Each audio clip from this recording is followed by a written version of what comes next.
Olá, boa tarde, gente. Estou organizando com a professora aqui a entrada dela na live para a gente começar. Estou paralelamente aqui no WhatsApp com a professora Maria Paula para ela conseguir entrar na live aqui. Só um momento.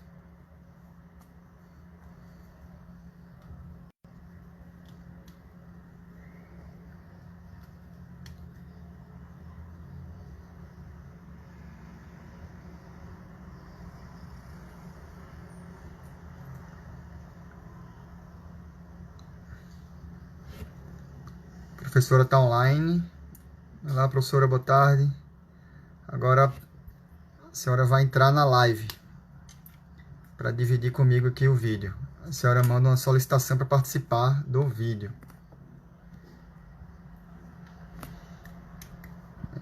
Aqui. Mandei o convite para a senhora entrar.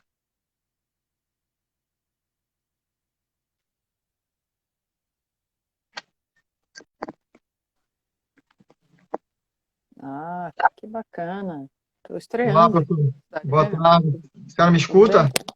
Perfeitamente. E você, me escuta? Tudo certo. Todo mundo Deixa eu ouvindo só bem aí, Dimitri? acertar uma posição boa aqui para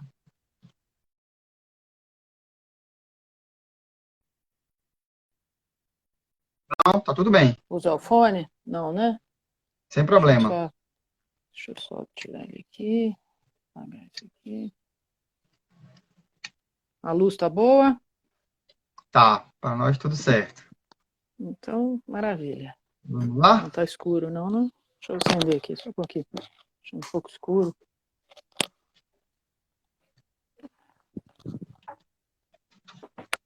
Bom, aqui é o máximo de luz que eu consigo, é isso aqui. Tá bom. Maravilha. Então, gente, boa tarde. Obrigado a todos aí pela participação. Esse é o primeiro Café Democrático online, organizado pela PD. Nós sempre fazemos regularmente nós fazemos uns cafés democráticos, que são ciclos de debates que organizamos presencialmente. Todos até hoje foram em Brasília, mas está nos nossos planos fazer em outras cidades também, onde temos associados da PD. E geralmente com temas de interesse da sociedade, interesse da democracia e que são afetos à advocacia pública. E agora, nesse momento de pandemia, de isolamento social, a gente não podia parar, né, de dar continuidade a esse trabalho, e ainda mais com alguns temas que estão tão em voga, que estão na agenda, que não podem passar batidos. Então, esse é nosso primeiro Café Democrático online, que vai ter como tema as políticas públicas na reconstrução pós-crise. E para discutir essa temática, nós temos o prazer de convidar a professora Maria Paula Dallari-Bucci, que é professora da Faculdade de Direito da USP, doutora e livre-docente pela mesma instituição, que tem também uma larga experiência na advocacia pública, né? A professora já foi procuradora da USP, procuradora-geral do CAD, consultora jurídica do Ministério da Educação, e também na gestão pública, foi onde eu a conheci pessoalmente, na Secretaria de Educação Superior do MEC.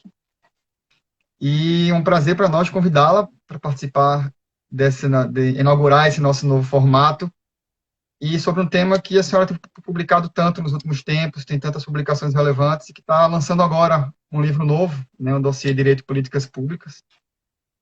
E, e esse tema está em voga no mundo inteiro, né? A pandemia vem causando impactos na saúde pública e na economia em todos os países do mundo, sem exceção. E no momento em que se discutia tanto políticas de austeridade, a diminuição do tamanho e do papel do Estado, parece haver uma rediscussão dessa pauta, né? O papel do Estado passa a ser ressignificado, passa a ser rediscutido, tanto agora, durante esse momento de pandemia, quanto também para se pensar nas políticas de reconstrução da vida social e da vida econômica pós-crise. Então, eu passo a palavra para a professora. Muito obrigado por aceitar nosso convite, professora, e deixo a senhora com a provocação, né, e qual o papel do Estado e das políticas públicas nesse momento, né? Um novo plano Marshall, como alguns têm falado, ou o caminho é a austeridade, como tem defendido o Ministério da Economia do governo federal. Obrigado e passo a palavra para a senhora. Olá, Rodolfo. Quero começar dizendo que para mim é uma alegria estar aqui nessa live. O seu convite me tocou muito. Eu tenho uma admiração muito grande pelo seu trabalho, né? Já tinha no tempo em que nós atuamos em conjunto lá no MEC, e depois você teve, logo no início dessa gestão infeliz que nós estamos vivendo, você teve um papel muito importante como procurador-chefe do INEP, assegurando que as políticas de educação são políticas de Estado, que as avaliações do MEC e realizadas pelo INEP têm que ser tratadas com a maior seriedade. Aquilo não pode ser passível de apropriação partidária por quem quer que seja. Você teve uma dura vivência nesse sentido, acabou saindo do INEP, mas eu tenho certeza que a educação brasileira tem aí contas a dever pela sua atuação republicana muito louvável. E eu Obrigado. aproveito o caso para que, então, vocês que agora ficaram conhecendo quem é Rodolfo Cabral, que teve esse papel importante de defesa da educação no início do governo Bolsonaro. Então, com isso, eu quero destacar o papel da advocacia pública. Eu, de fato, como Rodolfo disse, tive uma experiência longa, 25 anos na advocacia pública, em diferentes funções, e pude testemunhar não apenas a importância dessa carreira, mas a sua evolução ao longo desse tempo, né? Porque no começo dos anos 90, quando eu entrei na advocacia pública, em 92, ela estava em processo de estruturação em muitos lugares. Depois, quando eu cheguei na advocacia pública federal, eu ainda convivi com procuradores que eram daquela situação anterior, não tinham ingressado por concurso, e eu testemunhei o que foi o avanço dessa carreira. A qualidade dos concursados, o seu compromisso, o seu envolvimento com a causa pública, é muito importante. Então, nós estamos vivendo agora um momento extraordinário. É bom a gente ter isso em mente. Não são tempos normais. A leitura que a gente tem que fazer do período que a gente está vivendo hoje não é só excepcional pela pandemia, isso é excepcional em todo lugar, uma espécie de normalidade excepcional, porque todos os governos, todos os estados estão se rendendo ao fato de que precisam criar procedimentos, que a proteção da vida tem que estar em primeiro lugar. Os governos dos países em geral já se deram conta de que a crise sanitária, que é emergente, vai desencadear, a crise econômica, ela vai desencadear procedimentos especiais para a economia, né, necessidade de investir, a necessidade de socorrer as empresas, as pequenas empresas, socorrer as pessoas, não apenas os que estão empregados, mas esses vulneráveis, esses ditos invisíveis, todos eles têm que ser alcançados pelo Estado. E com algum alívio a gente diz que o Estado brasileiro se rendeu a isso, embora por caminhos muito difíceis, né? Muito difícil aceitar por que nós estamos agora, já depois de mais de 20 dias da decisão tomada, ainda há filas na Caixa Econômica, ainda há muita dificuldade, não só para as pessoas mais pobres, e que é muito grave, porque nós estamos falando de necessidade de comer, mas também para pequenas empresas, né, que reclamam que os recursos dos bancos não chegaram aí.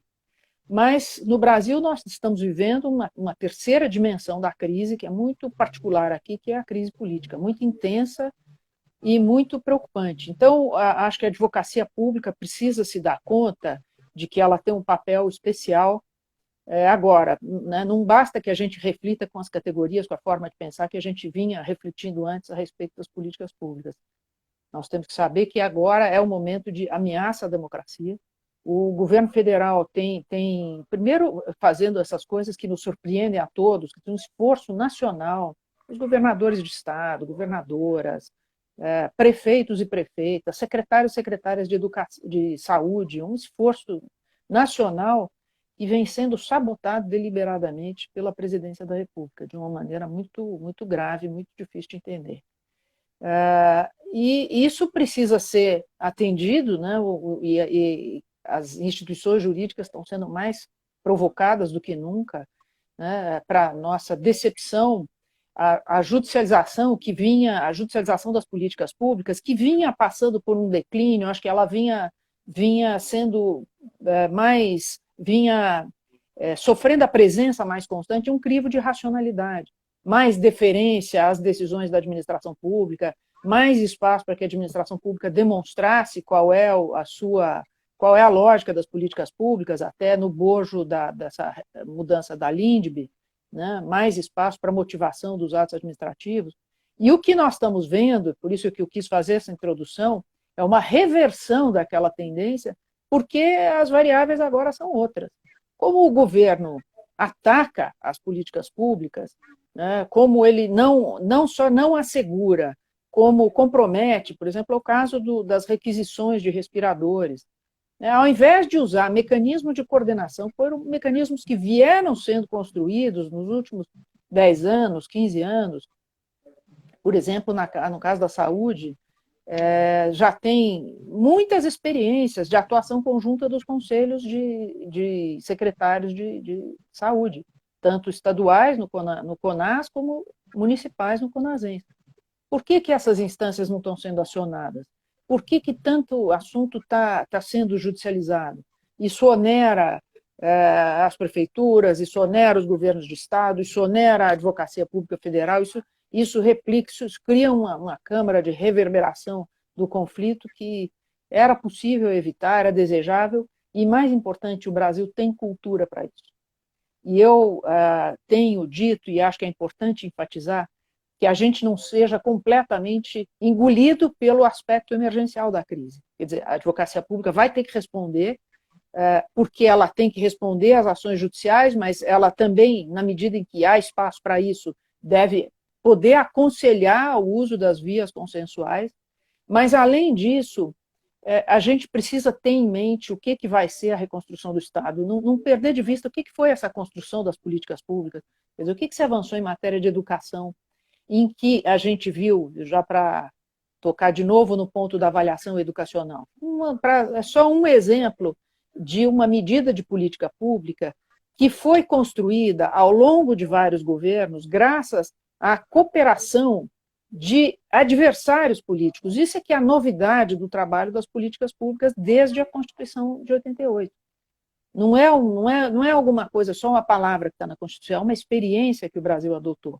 Então, alguns pesquisadores do campo da área de políticas públicas, por exemplo, Marcos André Mello, por exemplo, Marta Hett, outros têm destacado isso como a experiência de, por exemplo, cooperação e articulação federativa. Recentemente, Fernando Abruzzo, Eduardo Green, Cibele Francese, da GV aqui de São Paulo, produziram um artigo interessante sobre isso.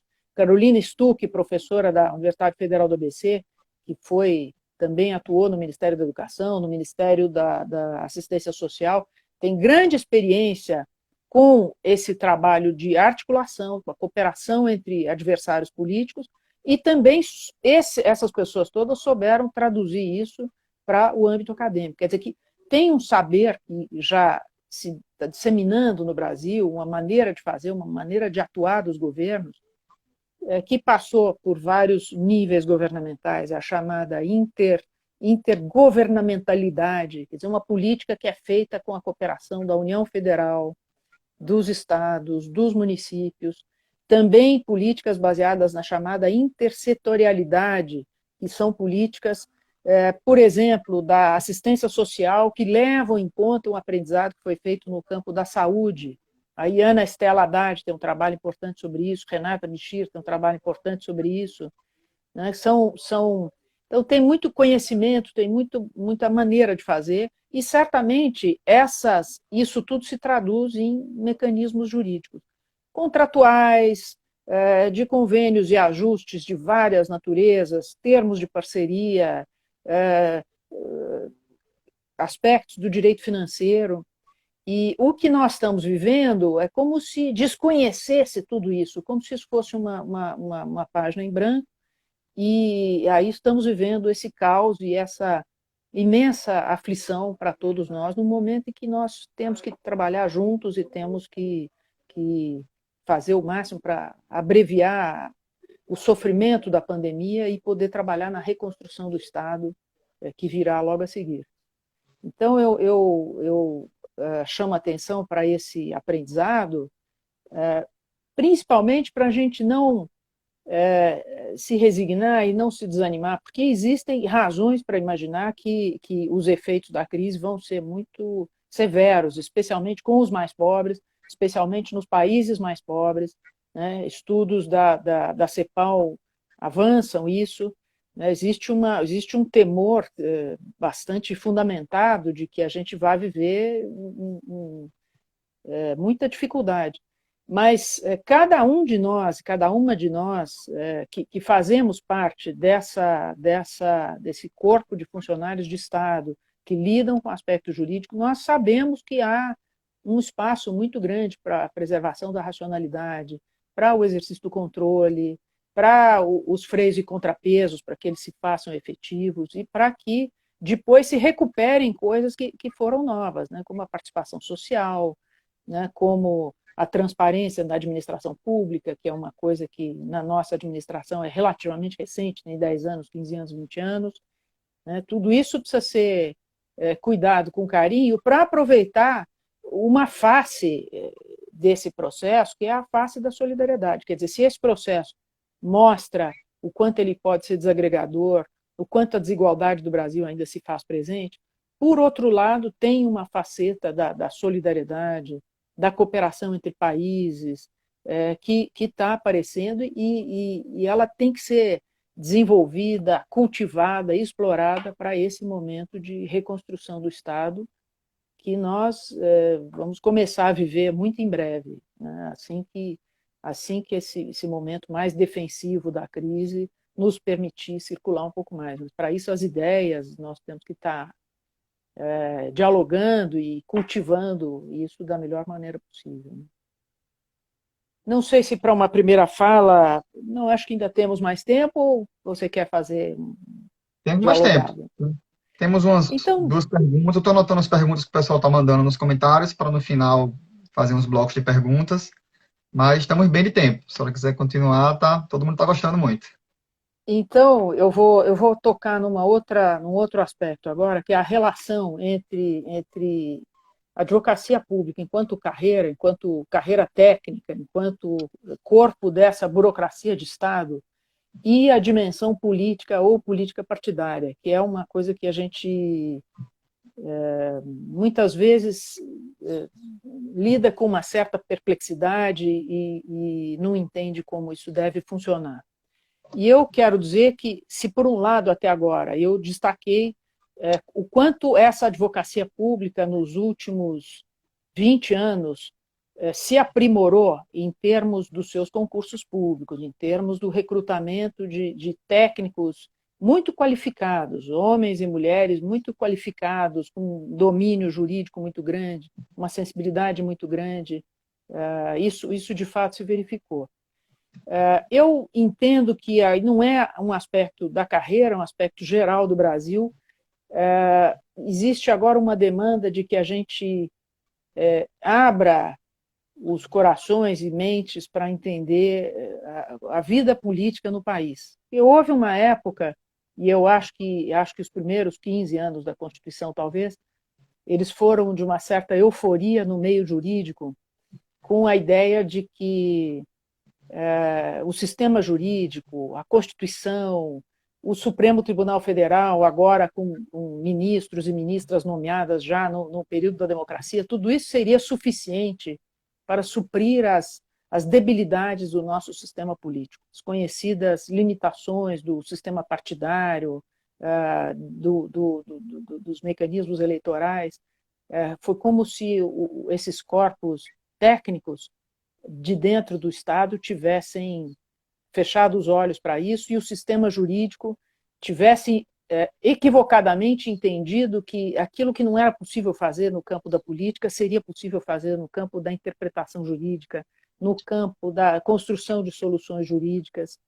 E hoje isso está se evidenciando como um limite, um equívoco, e eu entendo que o Brasil todo vai precisar ter mais atenção para os seus processos, para a importância do processo político partidário, para o fato de que há decisões fundamentais da vida do país que passam por aquela instância, né? O judiciário não pode mesmo que ele queira, mesmo que ele se ache investido de um sentido iluminista, para usar uma expressão que tem circulado bastante, ele não pode civilizar o país se isso não acontecer em todas as dimensões da vida pública. E aí o aspecto mais importante, eu entendo que é o aspecto político e político-partidário, das eleições, o funcionamento da democracia no seu coração, naquilo que ela tem de essencial, como acontece em todos os países. Ninguém ignora que o sistema representativo está em crise, né? Há agora experiência de países que já praticamente abandonaram as regras democráticas, é o caso da Hungria, é o caso da Polônia. A Hungria está governando por decreto e fez isso passando pelo Congresso, pelas instâncias decisórias, o que é uma coisa alarmante, né? E esse risco pode acontecer, né? Outros estados grandes, se os Estados Unidos não estão exatamente nessa configuração, porque há uma sociedade civil vigorosa, porque há vigilância do Congresso, porque há atuação dos tribunais, o fato é que eles também estão vivendo algo que desafia aquilo que nós aprendemos, quando aprendemos teoria geral do Estado, nós começamos exatamente estudando como é que foi a formação do Estado americano, a Constituição americana, os freios e contrapesos, a atuação da Suprema Corte, e algumas noções que às vezes não aparecem em primeiro lugar, mas elas estão por trás do funcionamento daquilo. É a autocontenção do poder judiciário, o respeito recíproco entre os poderes. Então, o Brasil, na crise política, está vivendo a quebra de algumas dessas barreiras, em especial a autocontenção da presidência da República. Aquilo que em outros tempos era chamado de liturgia do cargo, foi solapado. Quando o presidente da República convoca a população para atuar contra o Supremo Tribunal Federal, isso deve nos deixar muito alertas, porque é o começo da derrocada da democracia. Quando se convoca a população para se manifestar contra o Congresso Nacional, não é contra o Congresso Nacional, não é contra o deputado A ou B, não é contra o senador ou a senadora A ou B, é contra a democracia, contra todo o povo que se está mirando aquele ataque. Quando se faz um ataque, quando se manda um jornalista ou uma jornalista calar a boca, nós todos estamos sendo agredidos, o nosso direito de informação está sendo agredido. Então, essa é uma mazela que foi produzida pelo sistema político-partidário, foram as eleições que trouxeram essa figura à presidência, mas tudo o que ela representa. Então, é preciso que, primeiro, a comunidade jurídica se dê conta de como um país não pode ser conduzido só por decisões dos tribunais, que ele precisa ser conduzido pela normalidade da vida democrática. Eu noto isso nos meus cursos de pós-graduação. Até um tempo atrás, os estudantes, pós-graduandos, pós-graduandas que vinham estudar, em geral, tinham uma resistência muito grande por olhar o sistema político, por tomar conhecimento de qualquer assunto que fosse da vida político-partidária, como se ela fosse contaminada, como se ela fosse impura e como se o direito pudesse acontecer integralmente nas cortes e no âmbito dos gabinetes jurídicos. E nós sabemos que não é assim. Embora a advocacia pública sempre teve mais contato com esse meio, porque ela lida até com um outro dilema, que é o dilema de, às vezes, estar assessorando alguém que foi eleito e que desconhece os limites que são os limites da condição do Estado.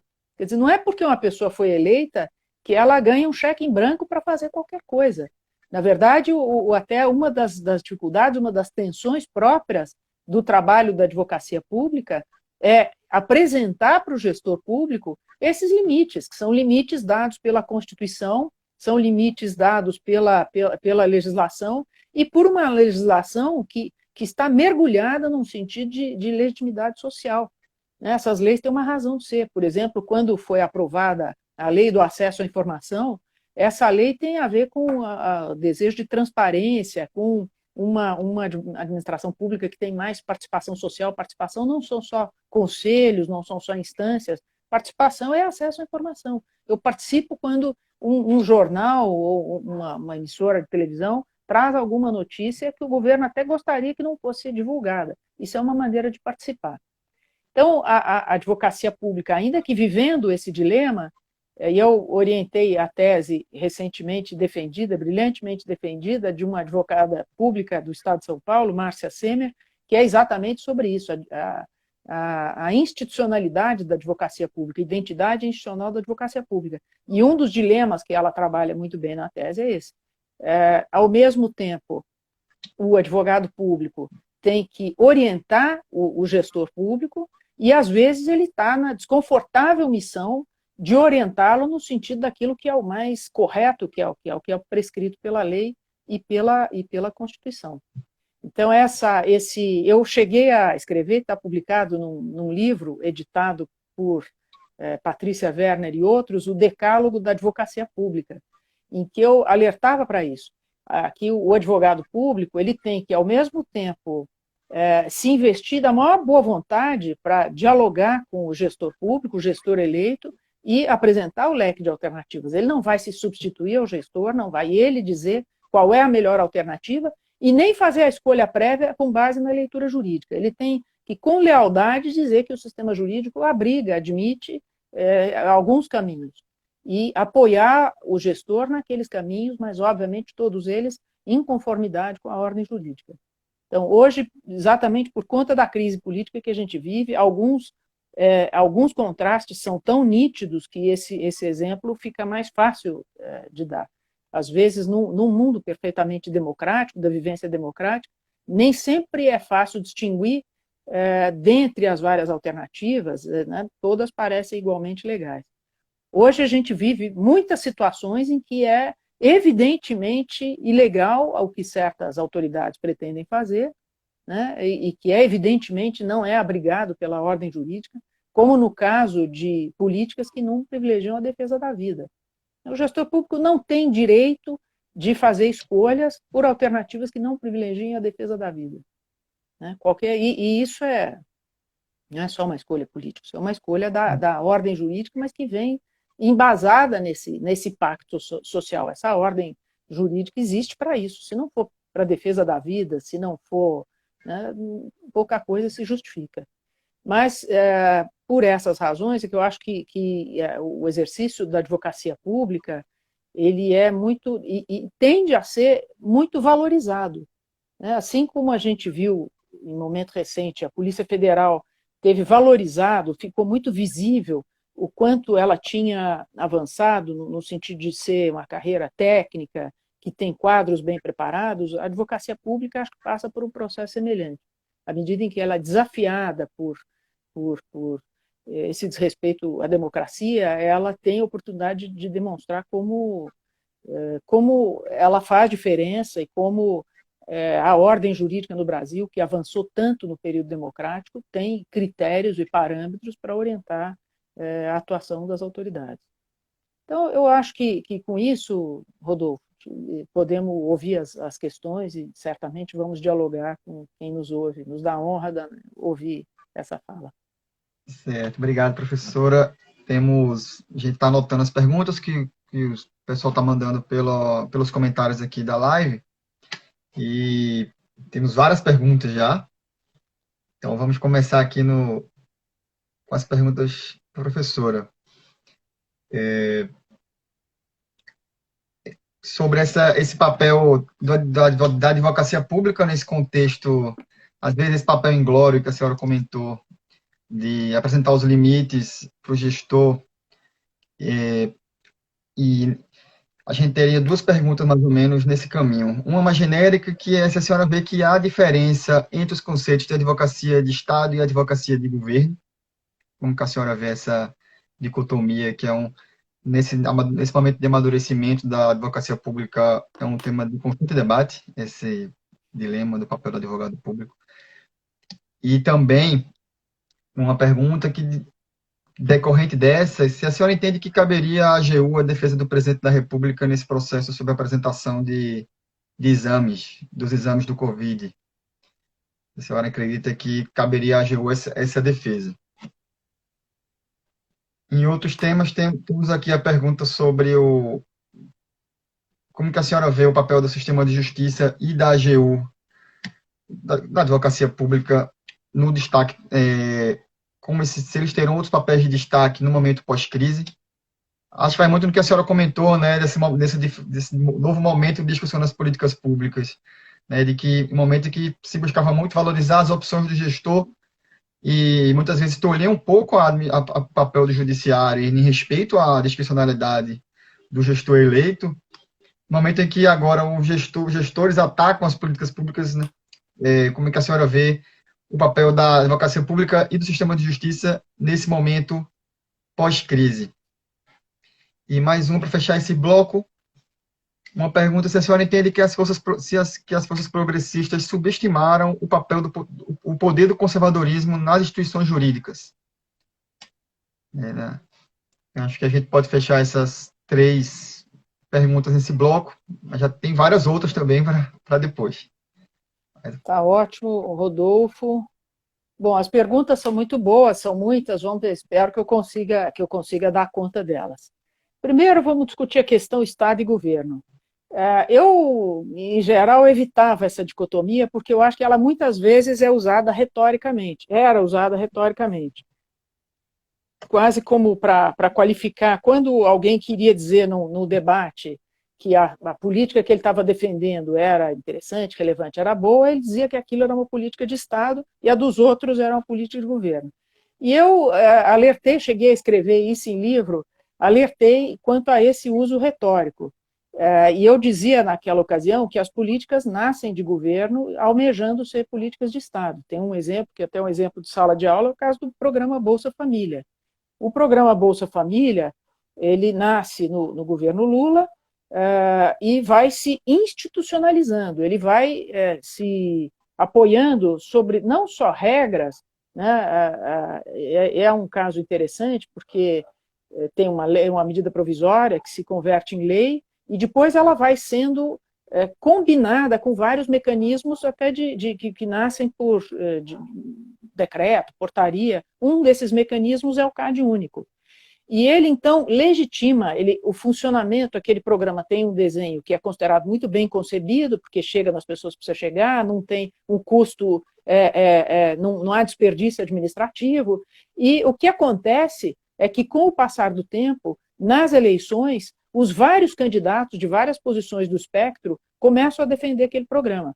Então, por exemplo, o PSDB, uma das coisas que ele reivindica é que a paternidade do programa teria sido dele, no Bolsa Escola do Cristóvão Buarque, num programa da Prefeitura de Campinas do PSDB e assim por diante. Mas o fato é que esse programa, de fato, está institucionalizado, ele se transformou numa política de Estado, porque e o teste para o Brasil é um teste muito importante, e eu acho que vale a pena repetir um pouco isso, porque eu me espanto de ver como é frequente a gente desfazer a capacidade do Brasil e chegar nos piores adjetivos e dizer, não, no Brasil as políticas não dão certo, no Brasil só corrupção. Nada disso é verdade. O Brasil tem um exemplo importante para a gente registrar dessas políticas, em especial as políticas que nasceram de governo e se transformaram em políticas de Estado, que mostram, primeiro, elas contrariam o senso comum, dizendo que é possível existir continuidade mesmo em governos de adversários políticos. O Brasil pode construir uma democracia estável. O Brasil pode construir programas que atendam às necessidades da população em matéria de assistência, em matéria de educação. Educação, alguns não sabem, mas as políticas para o ensino fundamental, chamado Fundamental 1, até 10 anos de idade, o Brasil vem melhorando os indicadores a cada avaliação. Outro dia eu ouvi numa palestra o ex-governador Paulo Artung dizendo o seguinte, olha, nós já resolvemos esse problema, agora é só dar escala para ele. Quer dizer, a saída já está definida e o apoio político já está definido, agora é uma questão de dar escala. Isso é importante para as pessoas saberem que é possível construir políticas de Estado, mas elas não caem de paraquedas, elas não vêm com o rótulo de que elas são imunes ao sistema político. Ao contrário, o que faz o sucesso dessas políticas é que elas são bem concebidas e bem apoiadas do ponto de vista do sistema político. não é meia dúzia de tecnocratas que vai conseguir fazer uma política pública que para em pé. Elas param em pé porque elas conseguem atender quem precisa, porque elas conseguem ser reconhecidas, ser vistas e ser defendidas por quem precisa. Esse é um dos caminhos para a gente conduzir esse diálogo tormentoso entre a dimensão político-partidária e a dimensão estritamente técnica.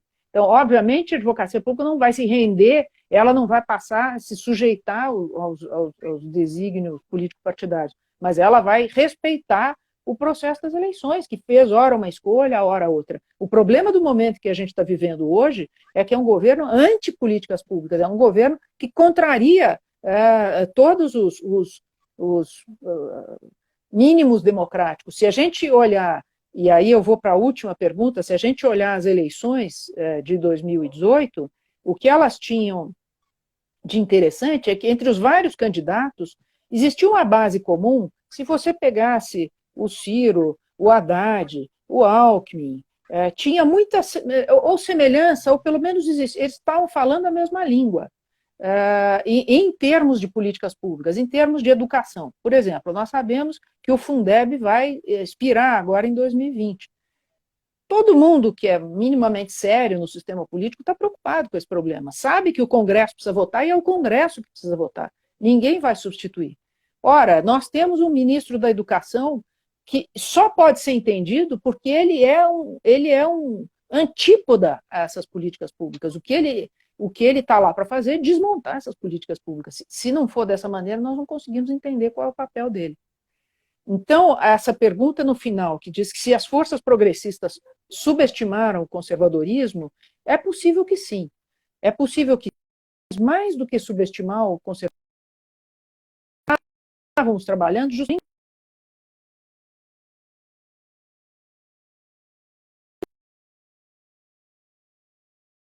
entre níveis de governo, instâncias de governo. Acho que ninguém estava preparado para alguém que iria atacar as bases desse sistema, né? Porque se fosse um conservador, faria parte do jogo político. Se os eleitores querem eleger alguém, isso faz parte, uma escolha livre deles. Agora, nós não elegemos um conservador, nós elegemos um democrata,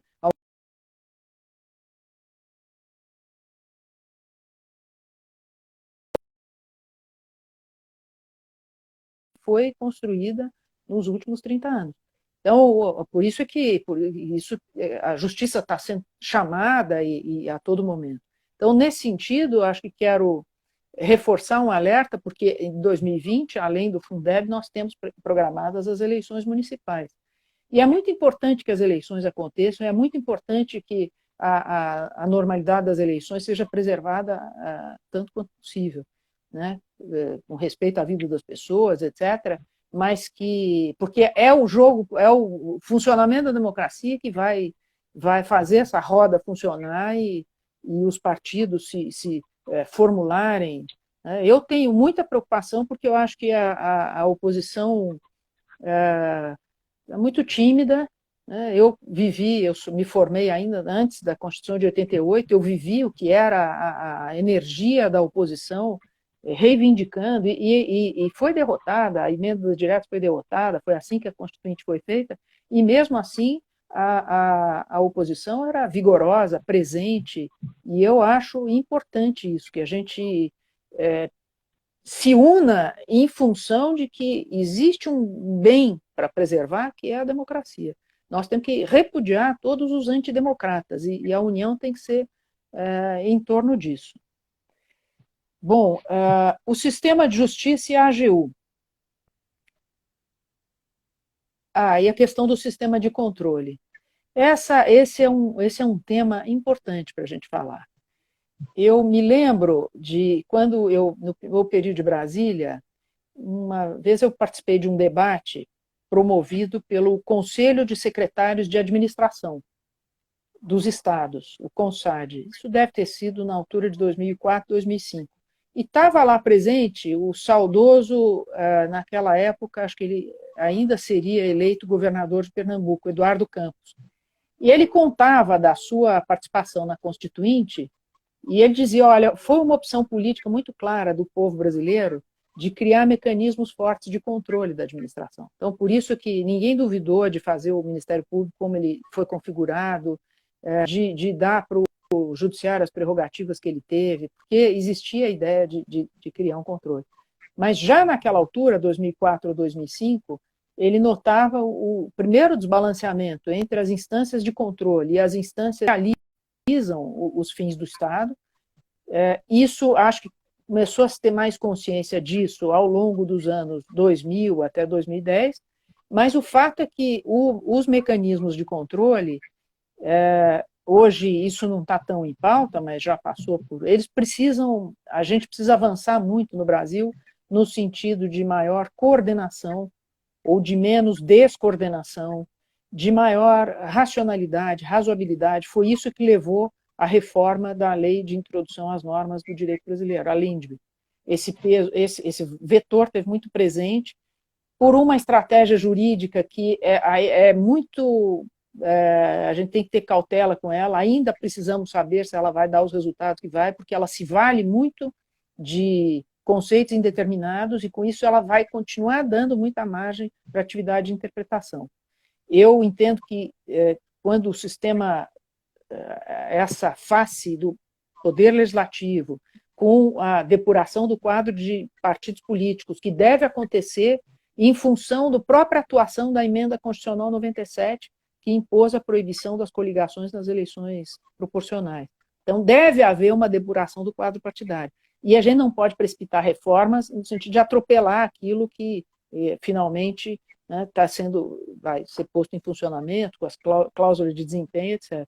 Então, o processo, a aprovação das leis, se baseada na percepção de problemas e diagnósticos, eu espero que ela, por exemplo, nos leve a obter uma maior coordenação na atuação das instâncias de controle, de tal maneira que os controles ocorram de maneira menos aleatória, menos onerosa, porque nós sabemos, quem tem vivência na administração pública sabe que, às vezes, que é muito fácil as instâncias de controle sufocarem, às vezes, um bom administrador e, de outro lado, permitirem ao mau administrador que faça coisas aqui e ali.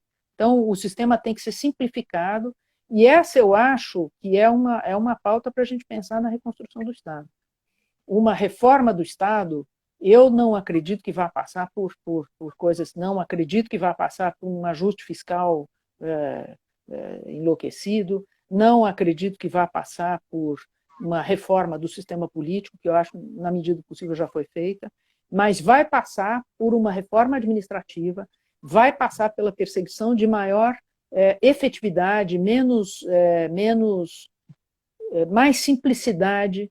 Os procedimentos jurídicos eles têm que ser acessíveis à população. Quando se faz isso, se caminha no sentido da transparência, se caminha no sentido da economia processual, tudo isso é bom para a democracia.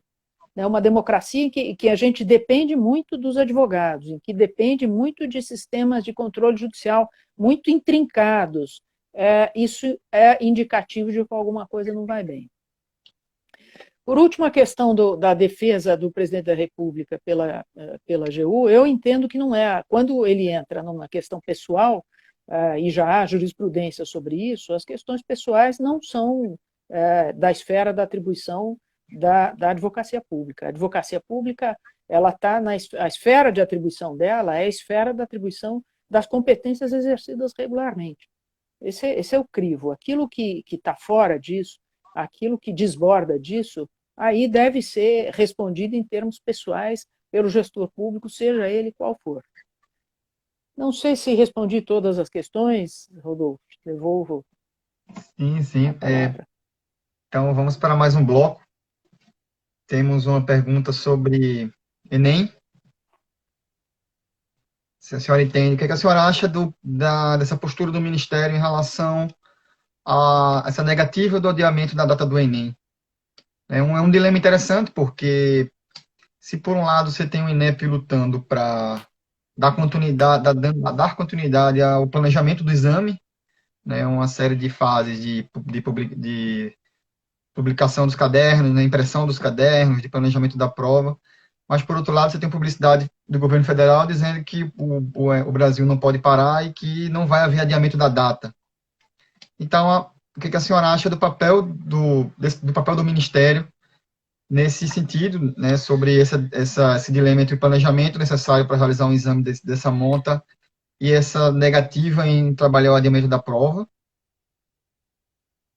Temos uma pergunta: quais os riscos que o avanço do populismo representa para a autonomia do direito da regulação das políticas públicas? E uma terceira: direitos fundamentais, liberdade de expressão e direito de reunião são invocados para a realização de atos contra a Constituição, a favor do AI-5.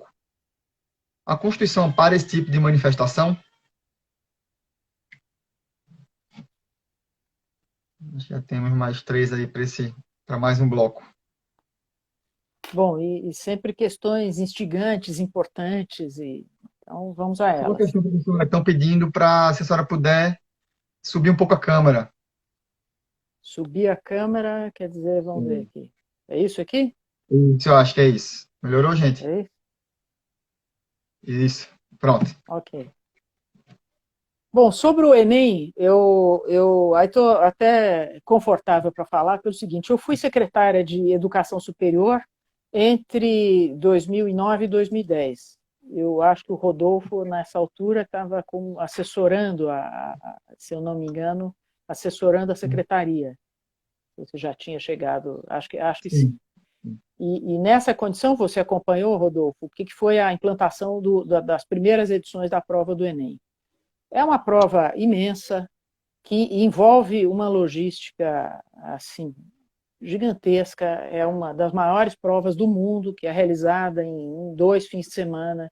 Então, é evidente que um argumento que apele para essa ordem de considerações sempre deve ser ouvido, porque tem muitos valores em jogo. A segurança da prova não é uma questão de interesse do MEC, é de interesse das universidades que hoje estão usando o Enem como critério de seleção e, obviamente, é de interesse dos próprios estudantes.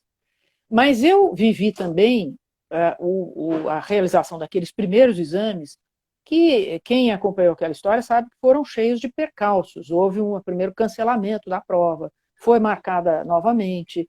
Nas primeiras edições, havia um problema da sobra de vagas, houve a necessidade de calibrar o processo das listas de espera. E um ingrediente importante de registrar e de noticiar é que isso foi feito com muita proximidade com as universidades públicas. As universidades e institutos federais foram colaboradores de primeira hora. Então, logo que se anunciou a realização do Enem, uma coisa que talvez não seja do conhecimento do amplo público, mas quando o Enem, né, ganhou essa nova dimensão a partir de 2009, que ele passou a ser usado como seleção, porque ele passou a incorporar, antigamente era só língua portuguesa e matemática, ele passou a incorporar ciências da natureza e mais ciências da sociedade, né, história, geografia. E quando ele ganhou essa nova dimensão, isso foi feito em conjunto com as universidades federais e com os institutos federais, que, ao mesmo tempo, manifestaram o desejo de usar, o interesse em usar aquilo para a seleção no lugar do vestibular. E houve algumas universidades, a Universidade Federal do Mato Grosso, a Rural, a do Rio de Janeiro, não é nem a Rural, não é a Unirio, imediatamente aderiu à prova. Então, a prova, desde o início, ela foi feita com um acompanhamento dessas universidades, dessas instituições. E eu acho que essa é a primeira diferença substancial para marcar agora. Então, que o Ministério tenha que fazer considerações e ponderações sobre como é que adia, não é fácil adiar uma prova dessas, porque você tem o contrato, você tem a impressão dos cadernos, você tem o calendário, né? É uma sucessão de atos. Você adia um, você vai causando uma sucessão de impactos. Mas eu tenho certeza de que, assim como foi feito naquelas edições, que foram muito cheias de tensão, hoje seria muito mais viável e mais possível. Existe o Fórum de Pró-Reitores de Graduação, o FOGRAD, que foi quem acompanhou a prova naquela época. eu tenho certeza que as universidades federais e que o sistema todo, os institutos, teriam colaboração a prestar, indicações, poderiam sugerir datas para essa nova realização. É uma reunião com as universidades parceiras, eu tenho certeza que se encontraria uma saída, porque é fato que os estudantes do ensino médio público estão sendo mais prejudicados que os demais. A gente não pode desconhecer. Temos visto, quem acompanha o assunto, toda a movimentação que o Conselho Federal, o Conselho Nacional de Educação e os Conselhos Estaduais de Educação têm feito para minimizar o efeito do uso das tecnologias remotas sobre o calendário. A educação precisa ser tratada com carinho. O problema é que, como o Ministério da Educação não tem nenhuma predisposição para o diálogo, tem atuado com arrogância, desrespeito, ele não tem conhecimento nem dos problemas e nem das possíveis soluções. Então, é possível querer tratar isso como uma coisa, uma decisão para ser resolvida numa canetada, é contrariar até a ideia de educação, uma coisa que me deixa muito, muito triste e muito preocupada, porque essa geração vai ser prejudicada. É evidente que os estudantes serão prejudicados e as instituições também, quando as dificuldades poderiam ser, pelo menos, minimizadas se elas fossem objeto de uma conversa, de uma negociação, que o Brasil já tem história, já tem cultura para fazer. A segunda pergunta fala do avanço do populismo na regulação das políticas públicas. Isso é muito preocupante. Acho que a primeira preocupação das políticas públicas é com a redução do seu financiamento. Hoje ficou evidente com o SUS, o que acontece com o SUS? O SUS tem então ele tem conhecimento de negociações, ele trabalha com pactuação, né, a ideia da regulação dos leitos funciona, a ideia de como é que você distribui os pacientes. Então tem muita coisa que o SUS mostra que ele está muito preparado.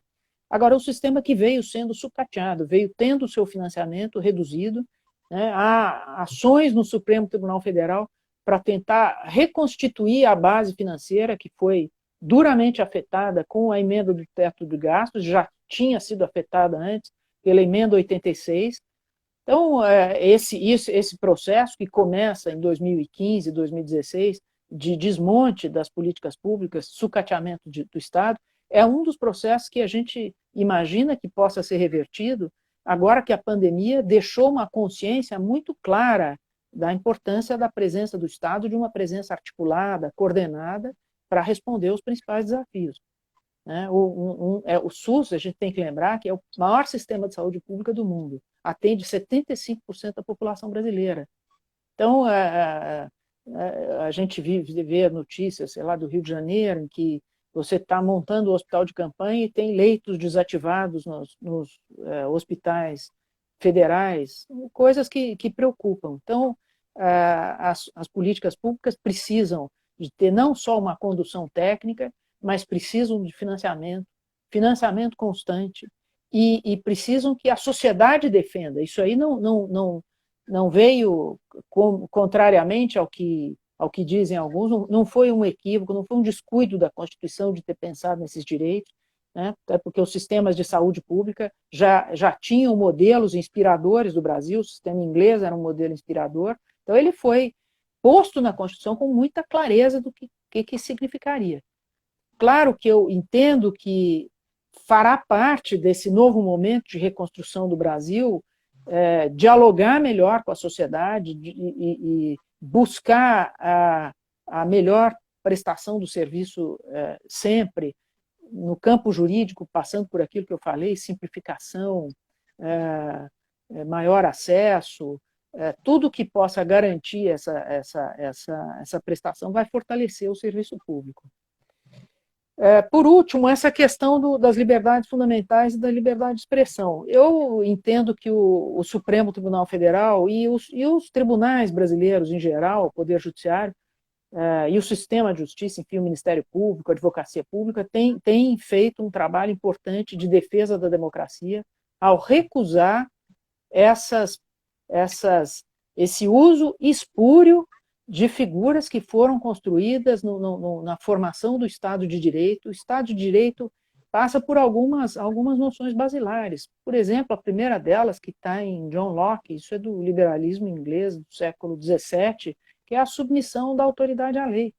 Nenhuma autoridade está à margem da lei, nenhuma autoridade pode ser dispensada de cumprir o que a lei e que a Constituição diz. Então, ela não pode, a ideia de convocar manifestações para desrespeitar os poderes, que é outro princípio basilar da nossa Constituição, ele é tão importante que ele é cláusula pétrea, você não pode sequer dar tramitação para uma proposta de emenda tendente a abolir a separação de poderes. Tamanha é a importância da separação de poderes, que é uma conquista, não é só da Constituição de 88, isso vem da história constitucional do Brasil desde a República, porque isso vem da formação dos Estados liberais, né? Na Revolução Francesa, na Revolução Gloriosa da Inglaterra de 1688, né? na formação dos Estados Unidos como Estado, na sua Constituição. São modelos, são referências que são a base da democracia contemporânea, da qual nenhum país abre mão. Quando abre mão disso, quando mistura e quando confunde essas noções, nós começamos a deixar o campo democrático e ir para outros campos. Esse risco, como eu disse, está acontecendo no mundo, né? Tem alguns países infelizmente, o caso das Filipinas, que está indo por aí, e o Brasil precisa estar alerta. E eu entendo que a figura do abuso de direito há muito tempo foi descrita e os nossos tribunais estão, eu acho que corretamente, estabelecendo, fazendo funcionar os freios e contrapesos e, com isso, preservando a democracia do Brasil. Mas cada cidadão, cada cidadã precisa estar alerta para isso a todo momento. Então, agora, professora, temos 3 minutos para encerrar a live. O Instagram dá um limite de 1 hora. Desculpa, professor, que mandou as mais perguntas, a gente não teve tempo, a gente foi selecionando de acordo com as temáticas que os professores já tinham respondido. Mas muito obrigado pela professora Maria Paula, pela disponibilidade, por esse debate tão qualificado. Esse vídeo a gente vai deixar salvo no perfil da APD no Instagram e vamos disponibilizar também no YouTube. Eu vou mandar o link para a professora disponibilizar no canal dela também no YouTube. Então, muito obrigado a todos, muito obrigado, professora. Quer dar uma palavra de despedida, professor? Sim, bom, eu quero agradecer essa oportunidade, gostei muito de estar nesse diálogo, gostei muito de conversar e rever você, Rodolfo. Gostei de falar com a advocacia pública, que eu realmente acho uma carreira importante, notável, que cada vez mais vai estar presente e que tem que seguir esse desafio, né? Como eu disse, não é fácil você estar diante do calor da questão política e ter capacidade de estudar, de pensar, de buscar a melhor solução, mas é uma carreira que tem se mostrado muito, muito importante e, nesse momento do desafio democrático, mais ainda, né? Não querer atalhos. A democracia não aceita atalhos. A nossa ordem democrática, nós temos que construí-la pacientemente, diligentemente, carinhosamente, mesmo que ela seja imperfeita, e não aceitar que alguns queiram, né, chegar mais rápido e fazer melhor e se substituir ao povo e tirar decisões assim de dentro da cartola. Nós vamos seguir passo a passo como a ordem jurídica da democracia foi construída. Obrigada, Rodolfo, bom, que a gente tenha sucesso, que a gente consiga ultrapassar esse momento dramático da melhor maneira possível e voltar a nos falar numa circunstância de menos tensão e mais coisas positivas para o Brasil. Obrigada, um abraço para você e um abraço para todos. Seu trabalho é uma grande inspiração para nós da APD, né, todos os seus escritos e seu exemplo pessoal. E teremos mais outros cafés online, tá, gente? Estamos pensando na programação, teremos outros convidados e espero contar com vocês mais uma vez. Muito obrigado mais uma vez a professora, muito obrigado a todos e quem puder, fique em casa, se mantenha seguro, que vamos passar por essa. A gente precisa